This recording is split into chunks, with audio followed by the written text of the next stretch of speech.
उद्धव ठाकरे यांची पक्ष सांभाळायची कुवत नाही अशी गंभीर टीका निलेश राणे यांनी केली आहे। तर काही दिवसांपूर्वी एका पर्यटकाला हातपाय बांधून विकृत पद्धतीने मारहाण केली गेली। तो पर्यटक कसा बसा वाचलाय। मी हिंदूंनी एकत्रित यावं असं आव्हान केलं होतं, तोपर्यंत ती टपरी हटवली। हिंदूंची एकजूट दाखवायची होती, ती दाखवली। त्यानंतर महाआरती देखील केल्याचं त्यांनी सांगितलं।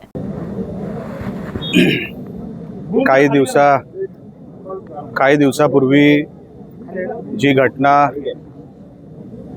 बोलू का काही दिवसांपूर्वी जी घटना कुडाळमध्ये घडली होती, एका टपरीवर काही मुसलमानाने पर्यटकांना कपडे काढून मरेपर्यंत मारत होते। काहीतरी किरकोळ वाद होता आणि त्या वादावर विकृतपणे मारहाण झाली। त्या पर्यटकाचा कसाबसा जीव वाचला आणि त्याच्यानंतर मी हाक दिली होती की आपण सगळ्यांनी इकडे जमायचं आहे। त्या अगोदर ती टपरी अनधिकृत होती, तिला पाडावी लागेल। प्रशासनाने ती पाडली। काही आरोपी पकडले गेले नव्हते, आम्ही मागणी केली, ते पकडले गेले। आता ते सगळे अटक आहेत, त्यांना सगळ्यांना अटक झालेली आहे, जेलमध्ये आहेत। त्यानंतर फक्त आंदोलन मर्यादेतच ठेवायचं नव्हतं, काही लोकांना एक मेसेज पण द्यायचा होता हिंदू एकजुटीचा। म्हणून आम्ही ठरवलं की ते महाआरती करायची आणि महाआरतीच्या माध्यमातून सगळे जे आम्ही ह्या दिशेने काम करतो ते सगळे एकत्र येतील आणि त्या उद्देशाने आज आम्ही इकडे ही महाआरती आयोजित केली होती।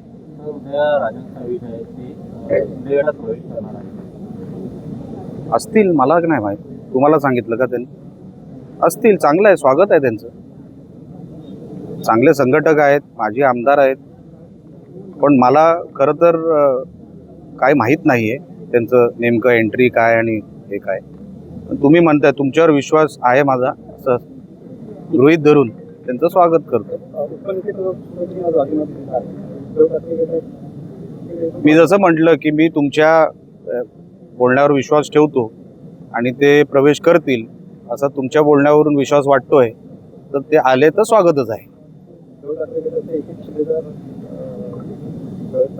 ते मी मागे पण कुठेतरी म्हटलं होतं की उद्धव ठाकरे यांना आत्मपरीक्षण करण्याची फार गरज आहे।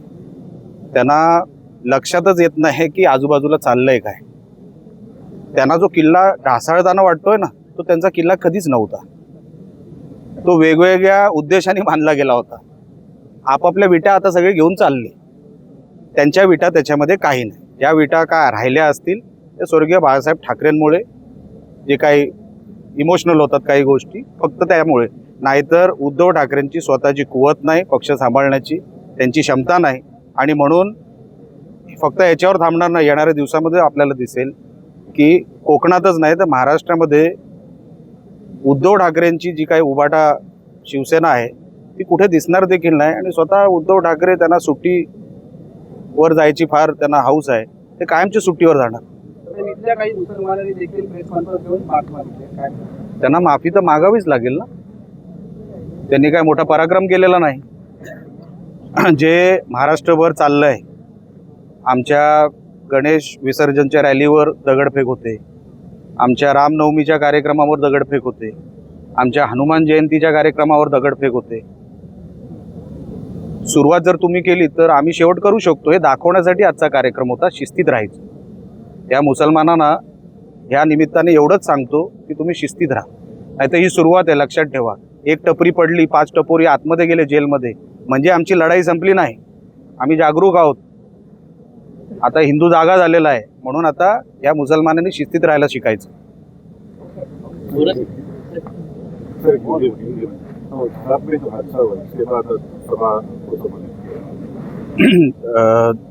कुडाल में जो 4 दिन पहले एक घटना घड़ी और वो घटना ऐसी थी कि कुछ मुसलमान वहाँ पे चाय की इलीगल टपरी चला रहे थे। तो कुछ बाहर से टूरिस्ट आए और टूरिस्ट को कुछ छोटी कुछ आर्ग्यूमेंट हुई और वो आर्ग्यूमेंट के बाद वो टूरिस्ट को कपड़ा निकाल के रास्ते पे लेटा लेटा के मारा। उसकी जान भी जा सकती थी। ये कभी ना कभी तो रुकना चाहिए, क्योंकि अगर देखिए ये मुस्लिम जो होते हैं ना, ये अगर इकट्ठा आ गए तो ये लोग कुछ भी करने के लिए ये लोग आगे पीछे सोचते नहीं। तो आज हमने सारे हिंदुओं को बोला कि आप हमको इकट्ठा आना चाहिए, इनको हमारी ताकत दिखानी चाहिए। देश में हम 80% है, 80% है, मुसलमान आज भी 20% है। उनको उनकी हैसियत में रहना चाहिए। अगर हमने हमारी हैसियत दिखाई तो वो दिखेंगे नहीं इस देश में, समझे ना। उन्होंने, उनके नेताओं ने 15 मिनट मांगे थे, हम 5 मिनट में इनका कार्यक्रम खत्म कर देंगे। ये उनको दिखाना ज़रूरी था, इसलिए आज हिंदू समाज हम साथ में आए और इधर आरती की। और वो टपरी भी गिर चुकी है, वो इलीगल अनऑथराइज जो स्ट्रक्चर था वो भी गिर चुका है और सारे आरोपी भी पकड़े जा चुके हैं। विनायक राऊतांनी असं म्हटलंय की 1 वर्षापूर्वी निलेश राणे असा आरोप केला होता की राजन साहेब लोकसभेच्या प्रत्येक निवडणुकीत आपल्याकडनं पैसे घेऊन जात होते आणि आता त्यांनाच आपल्या पक्षात काय झालंय, मला वाटतं विनायक राऊत साहेबांचं वाटतं वेळ जात नाही। ते आता काय हरले ना, तर रिकामटेकडा भरपूर वेळ आहे, तर ते आपापलं गणित बनवत आहेत, नवीन नवीन स्टोऱ्या बनवत आहेत। ते आता स्टोरी रायटर म्हणून त्यांनी काम बघावं कुठेतरी। सत्काराच्या एका कार्यक्रमात एकनाथ शिंदे साहेबांना पुरस्कार मिळाला, त्याच्यावर बोलताना शरद पवारांनी त्यांचं अभिनंदन केलं। मात्र संजय राऊत असं म्हणाले की शरद पवारांना तेवढं ज्ञान नाहीये, असं संजय राऊत। शरद पवारांना ज्ञान नाही म्हणजे संजय राऊतना ज्ञान आहे आणि पवार साहेबांना नाही असं म्हणायचं? अरे वा, तज्ञ आहे म्हणजे कुठला तरी। हा, तो माणूस सरकलाय, दुसरं काय नाही, त्याच्यावरती उत्तरच नाही। महानगरपालिकेत महापौर भाजपाचाच राहणार असा दावा संजय केणेकर यांनी केलाय। तर दिल्ली ते गल्ली पर्यंत भारतीय जनता पक्षाचा झेंडा रोवला जातोय। सर्वच ठिकाणी भाजपची मुसंडी आहे। येत्या स्थानिक स्वराज्य संस्थांच्या निवडणुकांमध्ये भाजप असेल असा विश्वासही त्यांनी यावेळी व्यक्त केलाय। आगामी निवडणूक आता मनसेच्या होणार आहे, तर काय आपली रणनीती असणार आहे आणि एकत्र लढणार?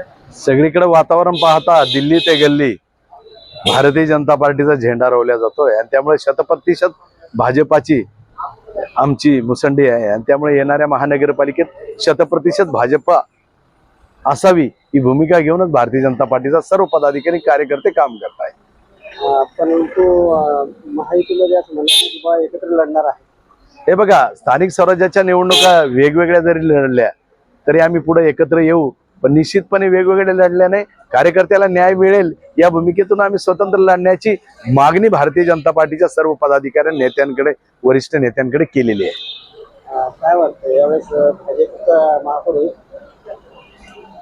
बऱ्याच जणांना वाटत होतं दिल्ली मिळणार नाही, पण दिल्ली ही काबीज झाली, गल्लीनंतर दिल्ली ही काबीज झाली। आता दिल्ली नंतर गल्लीपर्यंत भारतीय जनता पार्टीचा झेंडा राहील आणि त्यामुळे 100% भाजपा हे आमचं ध्येय आहे। आणि त्यावरून तुम्ही ओळखून घ्या की भारतीय जनता पार्टीचा कार्यकर्ता 100% सगळ्या वार्डात भारतीय जनता पार्टीचा झेंडा लावणार।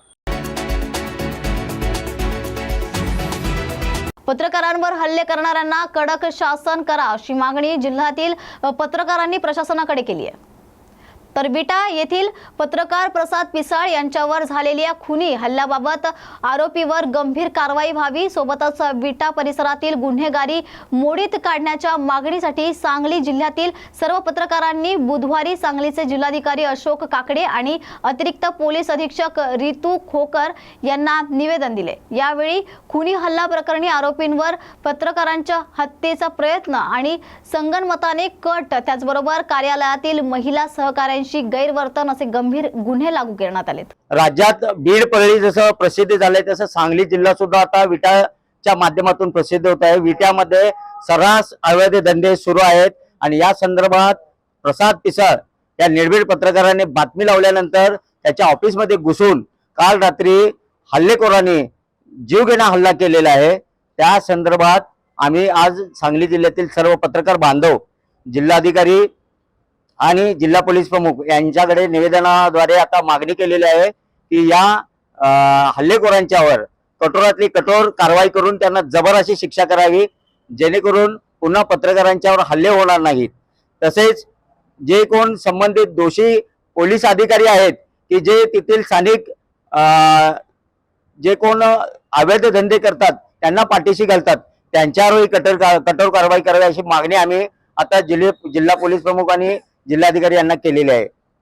या सर्व गंभीर घटनेची दखल घेऊन सांगली जिल्ह्यातील आणि राज्यातील पत्रकार उद्या विट्यामध्ये सकाळी 11 वाजता दाखल होत आहेत आणि विट्यामध्ये या सर्व घटनेचा निषेध करण्यासाठी विट्यातील छत्रपती शिवाजी महाराज यांच्या पुतळ्यापासून विटा शहर पोलीस ठाण्यापर्यंत भव्य असा मोर्चा काढण्यात येणार आहे।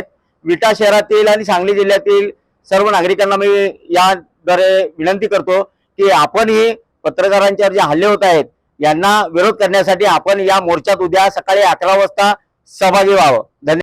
तसेच सांगली जिल्ह्यामध्ये अनेक ठिकाणी पोलिसांनी कारवाई केलेल्या आहेत, पण काही ठिकाणी अनेक शहरामध्ये ठाण मांडून बसलेले कर्मचारी असतील, अधिकारी असतील, मग ते महसूल प्रशासनातील असतील किंवा पोलीस प्रशासनातील असतील, याच्यामुळे हे गुन्हेगारांची संख्या वाढत आहे का असे सर्वसामान्य लोकांना शंका यायला लागली आहे।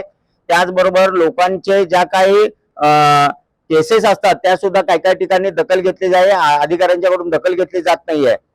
विटा शहरात अशी चर्चा आहे आता सांगली शहरामध्ये आणि सांगली जिल्ह्यामध्ये की गोळ्या बिस्किट दुकानात ज्या पद्धतीने मिळते त्या पद्धतीने ड्रग्स मिळतात अशा पद्धतीची चर्चा आता सुरू आहे। त्यामुळं पुढे भविष्यात नवीन तरुण पिढी जी या नशेच्या विळख्यात अडकत आहे ते कुठं जर थांबवायचं असेल तर याचा बंदोबस्त पोलिसांनी ताबडतोब केला पाहिजे। नूतन जिल्हाधिकारी यांना सुद्धा मी आता निवेदनाद्वारे मागणी केलेली आहे। त्याचबरोबर जे दोषी अधिकारी असतील विटा पोलीस ठाण्यातील त्यांच्यावर बी कारवाई करावी। त्याचबरोबर एमडी ड्रग्सचा जी कारवाई एलसीबी पोलिसांनी केली की 60 किलोमीटरवर असणाऱ्या एलसीबी पोलिसांना कारवाई झालेले कळतंय आणि तिथं ड्रग्सचा कारखाना आहे हे त्यांना समजतंय, मात्र विटा शहर 5 किलोमीटर असणाऱ्या पोलिसांना तिथं माहिती नाही आहे।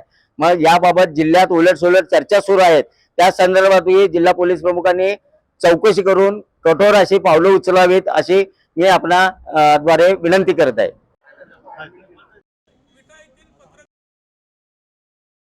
पिसाळ यांच्यावर त्यांच्या जिओ मराठीच्या कार्यालयात घुसून खुनी हल्ला झाल्याच्या घटनेच्या निषेधार्थ आज जिल्ह्यातील सर्व पत्रकार संघटनांनी एकत्र येऊन या प्रकरणी गंभीर गुन्हे दाखल करण्यासाठी जिल्हा पोलीस प्रमुख आणि जिल्हाधिकारी साहेबांची भेट घेतली। अप्पर जिल्हा पोलीस प्रमुख मॅडम यांनी पत्रकारांची जी व्यथा आहे आणि तक्रारी आहेत त्या ऐकून घेतल्या। त्याचबरोबरीने जिल्हाधिकाऱ्यांना सुद्धा या घटनेचे गांभीर्य आम्ही समजावून सांगितलेलं आहे। आज त्यांचा पहिलाच दिवस होता, मात्र त्यांच्यासमोर जिल्ह्यातील हे वास्तव येणं आवश्यक होतं, त्यामुळे सर्वच पत्रकारांनी विट्यातील गंभीर परिस्थिती त्यांच्या कानावर घालण्याचे काम केलेलं आहे। आम्ही या प्रकरणामध्ये संबंधित गुन्हेगारांच्यावर खुनाच्या प्रयत्नाचा गुन्हा दाखल करण्याची आणि त्या मागचा मास्टरमाइंड शोधण्याची सुद्धा मागणी केलेली आहे। या गुन्हेगारांना स्थानबद्धतेची कारवाई किंवा मोकासारखी झोपडपट्टी दादासारखी कारवाई करावी अशी एक मागणी आपण त्यामध्ये केलेली आहे।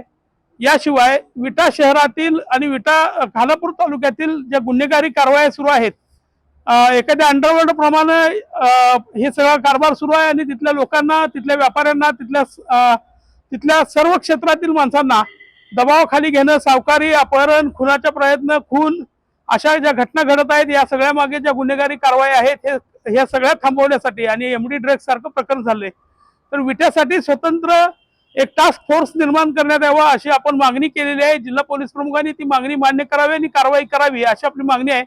पोलिसांची बाजू घेऊन सत्य परिस्थिती मांडणाऱ्या पत्रकारांच्यावर जर हल्ला झाला असेल तर जिल्ह्यातल्या पत्रकार कुठलाही सुरक्षित नाही हे विट्याच्या घटनेनं दाखवून दिलेलं आहे। त्यामुळं उद्याच्याला आम्ही या संदर्भात विट्यामध्ये आंदोलनाची घोषणा केलेली आहे। विट्यातील सर्व नागरिकांनी आम्हाला पाठिंबा दर्शवलेला आहे आणि त्यानुसार उद्याच्याला 11 वाजता शिवाजी महाराजांच्या पुतळ्यापासून विट्यात मोर्चा निघणार आहे विटा पोलीस ठाण्यावर। यामध्ये जिल्ह्यातील सर्व पत्रकार सहभागी होतील आणि त्याचबरोबरीने विटा शहरातील वेगवेगळ्या क्षेत्रातील आणि वेगवेगळ्या संघटना नेत्यांना विनंती केलेली आहे आपली भूमिका स्पष्ट करा आणि अशा गुन्हेगारांच्यावर कारवाई करा। जिल्ह्यात पत्रकारांच्यावर हल्ले होताना आम्ही कुणीही पत्रकार सहन करणार नाही। आमच्या संघटना वेगळ्या असल्या तरी पत्रकार म्हणून आम्ही एक आहोत आणि अशा प्रकरणांमध्ये पत्रकार म्हणून जी काही भूमिका घ्यावी लागेल ते आम्ही घेत राहणार आहोत आणि त्या पद्धतीनं या जिल्ह्यामध्ये इथून पुढे पत्रकारांच्यावर कुठलाही हल्ला होऊ नये आणि कुठलीही गंभीर घटना घडू नये यासाठी काळजीपूर्वक या सर्व संघटना सर्व पत्रकार आम्ही एकत्र येऊन या विरोधात आवाज उठवू असं आम्ही आज ठरवलेलं आहे आणि प्रशासनाला आमची विनंती आहे की आम्हाला पुन्हा आंदोलनाला बसण्याची वेळ येऊ देऊ नये. विट्यातलं उद्याचं जे आंदोलन आहे त्या आंदोलनानंतर या प्रकरणी टास्क फोर्स निर्माण केला जावा, कारवाई केली जावी अशी आमची मागणी आहे. तसं झालं नाही तर जिल्हा पोलीस प्रशासनाला कुठलंही सहकार्य न करण्याचं आम्ही ठरवलेलं आहे. आजपर्यंत आम्ही पोलिसांच्या सगळ्या बाजूने चांगल्या वाईट सगळ्याच बातम्या देत आलो आहोत, पण काही वेळेला त्यांच्या पाठीशी उभं राहणं गरजेचं असतं. पण जर अशा प्रकरणामध्ये हल्ला होत असेल आणि पोलीस प्रशासन जर आमच्या पाठीशी नसेल, पत्रकारावर कुणी हल्ला होणार असेल तर आम्ही असहकाराची भूमिका नक्कीच यामध्ये स्वीकारू असं आम्ही ठरवलेलं आहे आणि ती वेळ आमच्यावर आणू नये अशी आमची त्यांना विनंती आहे.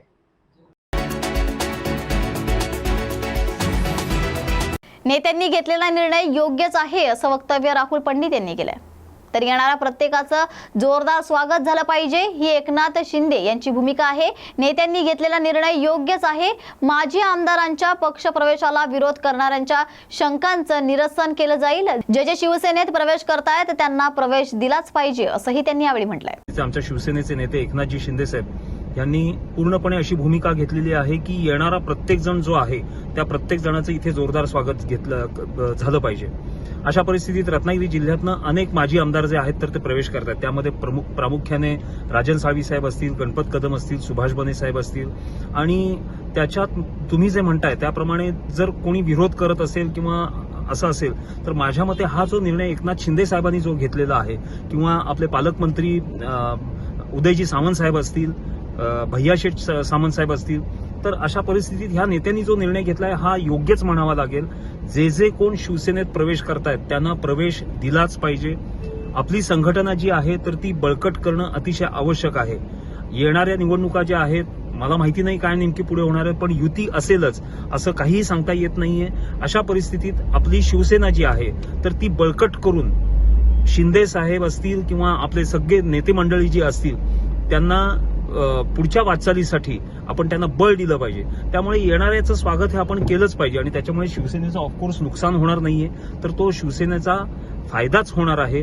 आणि मला असं वाटतं की जर समजा कोणी अशी भूमिका घेतली असेल की विरोध करण्याची भूमिका घेतली असेल तर ती त्यांचं निश्चितच त्यांच्या ज्या शंका आहेत त्यांचं निरसन केलं जाईल. नेमकी विरोध कशामुळे होतोय, काय आहे किंवा त्यांच्या पाठीमागे कोण आहे ह्याचा सुद्धा विचार केला जाईल आणि त्यांना योग्य तो निर्णय घेण्यापाठीमागे आम्ही त्यांच्या शंकांचं निरसन निश्चित करू असा मला ठाम विश्वास आहे. थँक्यू.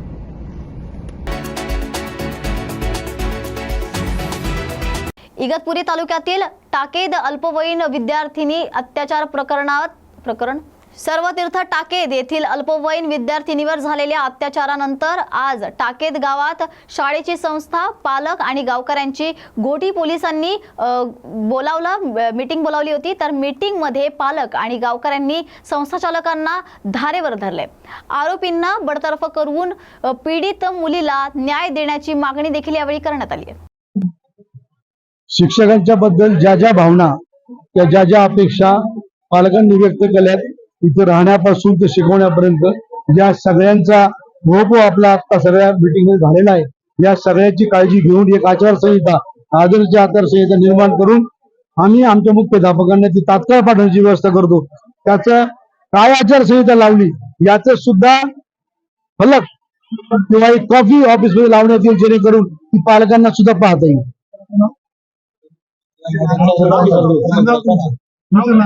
राजेंद्र नलगे, अध्यक्ष भारत सर्व सेवा संघ.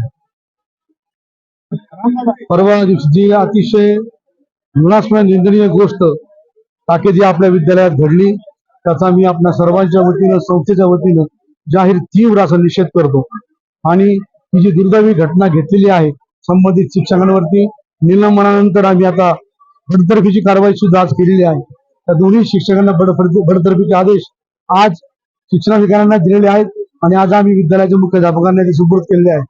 आज शिक्षक पालक मेळावा जो झाला त्यामध्ये सगळ्यांच्या अतिशय तीव्र अशा भावना होत्या. सगळ्यांच्या भावनेशी आम्ही समरस आहोत.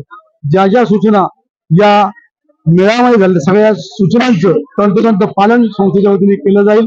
मुलीच्या शिक्षणाची संपूर्ण जबाबदारी संस्थेने घेतलेली आहे. आर्थिक मदतही आम्ही जाहीर केलेली आहे. ती मदत आम्ही 15 लाख रुपयाची संस्थेच्या वतीने जाहीर केली. ती लवकरात लवकर मुलीच्या खात्यावरती वर्ग करण्याची सुद्धा आम्ही काळजी घेऊ आणि लवकरात लवकर ती मदत आम्ही सुपूर्द करू. मी पुन्हा एकदा या विद्यालयाच्या सर्व पालकांना नम्रपणे विनंती करतो की आपल्या मुलांना शाळेत पाठवा. जी काय यापुढे आपल्याला सगळी काळजी घ्यायची ती सगळ्यांच्या सल्लामसलतीने आता शिंदे सरांनी पण ज्या सूचना मांडल्यात त्या सगळ्या सूचनांचं पालन करून या पुढील कालखंडामध्ये आपल्या सगळ्यांच्या सहकार्याने आपल्या विद्यालयाचं देशामध्ये नव्हे सगळीकडे नाव आहे. जे नाव आपलं होतं पूर्ववत नाव आपल्याला मिळवण्यासाठी सर्वत्र प्रयत्न आम्ही आमच्यापर्यंत करू.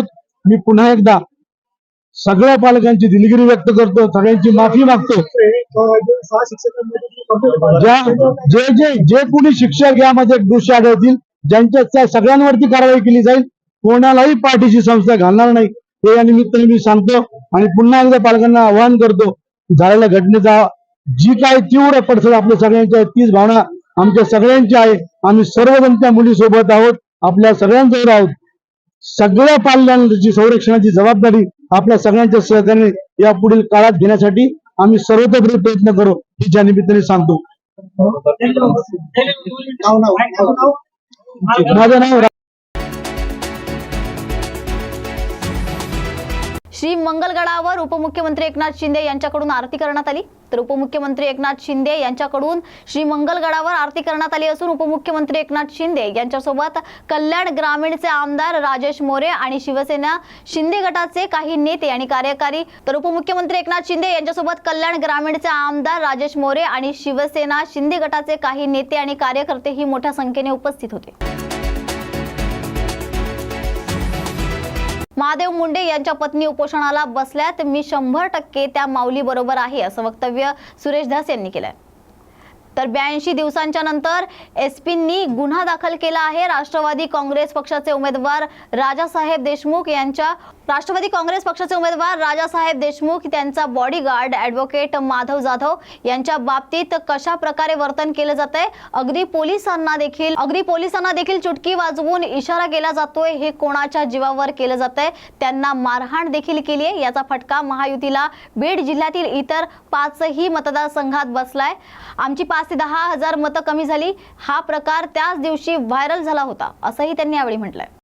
हे पहा, जे चित्र आपण त्या ठिकाणी पाहिलेलं आहे. 82 दिवसाच्या नंतर एसपींनी त्या प्रकारावरती गुन्हा दाखल केलेला आहे. त्या राष्ट्रवादी काँग्रेस पक्षाचे उमेदवार राजासाहेब देशमुख त्यांचा बॉडीगार्ड ॲडव्होकेट माधव जाधव यांच्या बाबतीमध्ये कशा प्रकारचं वर्तन त्या ठिकाणी केलं जातंय. अगदी त्यांना म्हणजे बॉडीगार्डला सुद्धा चुटकी वाजवून, पोलिसांना चुटकी वाजवून हे कोणाच्या जीवावरती हे लोकांनी केलेलं आहे. आणि परत त्यांना मारहाण सुद्धा केली. आणि या प्रकाराचा फटका महायुतीला बीड जिल्ह्यातल्या इतर 5ही मतदारसंघात बसलाय. आम्ही 10-5 हजार मतं आमचे कमी झाले. हा जो प्रकार झालता तो त्याच दिवशी व्हायरल झाला होता. ऍक्च्युअल तत्कालीन एसपींनी, कलेक्टरांनी लगेच त्याच्यावरती गुन्हा दाखल करायला पाहिजे होता. परंतु 82 दिवस उजाडलेत. हे चुटक्या वाजवणारे, हे पिस्तोलवाले, हे गुंडाड जे आहेत हे सगळेच्या सगळे जेलमध्ये गेले पाहिजेत अशी आमची मागणी आहे. आणि यावरून आपण ओळखून घ्या की परळी विधानसभा मतदारसंघात मतदान कसं पार पडलं असेल. ते अर्ध्याच्या वरती म्हणजे 330 पैकी 200 बूथ अक्षरशः ताब्यामध्ये होते. हे यावरून सिद्ध होतं. नाही, ती मागणी त्यांनी केलेली आहे.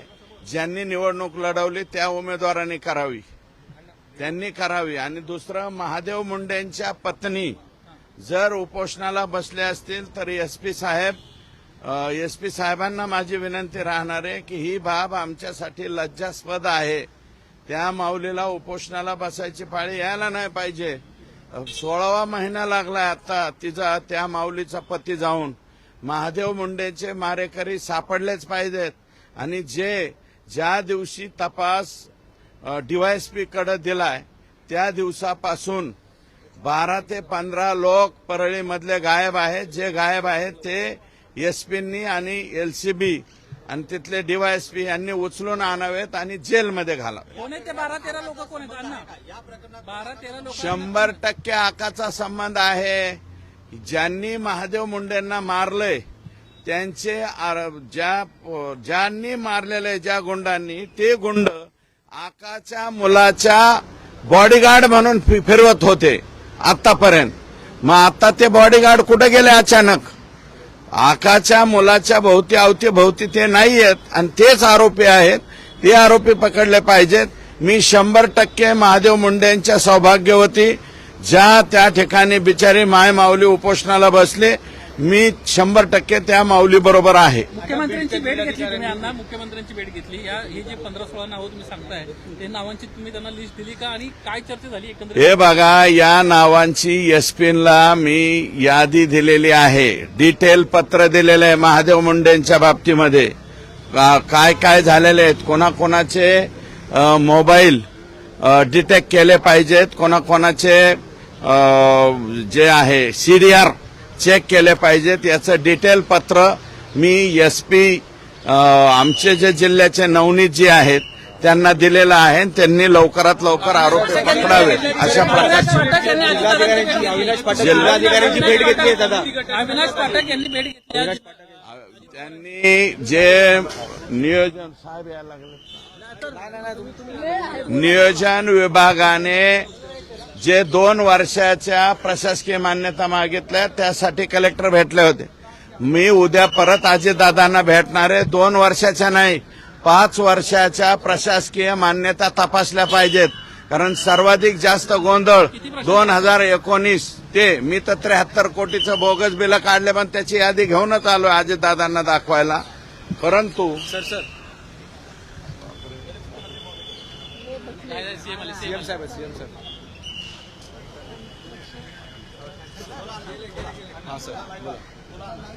2019 पासून सर्वाधिक जास्त गोंधळ 2022-23 पर्यंत घालण्यात आलेला आहे बोगस बिलांचा.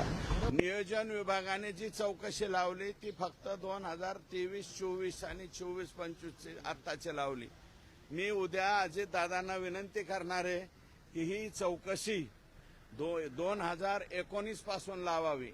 कारण सर्वाधिक जास्त गोंधळ हा 2019 ते 2022 या कालावधीमध्ये केलाय. आणि जुलैमध्ये परत आमचं महायुतीचं सरकार आलं, एकनाथ शिंदे साहेब आणि देवेंद्रजींचं. मग ते गोंधळ बंद झाला, पण तो गोंधळ तिथपर्यंत होता. 25/6/2023 पर्यंत अखेरची बोगस बिलं काढण्यात आलेली आहेत. व्हाईस सॅम्पल जो आहे तो आता तपासणीला घेतला जाणार आहे. न्यायालयीन कोठडी झाली सुदर्शन गुन्हेला आणि त्याचा व्हाईस सॅम्पल देखील आता घेतला जाणार आहे. आता न्यायालयीन कोठडीची मला वाटतं आज परत पोलिसांनी त्याला PCR मागितलेला आहे वेगळ्या प्रकरणात, न्यायालयीन नाही. आता ते परत पोलीस कस्टडीमध्ये आला असेल असं मला वाटतं.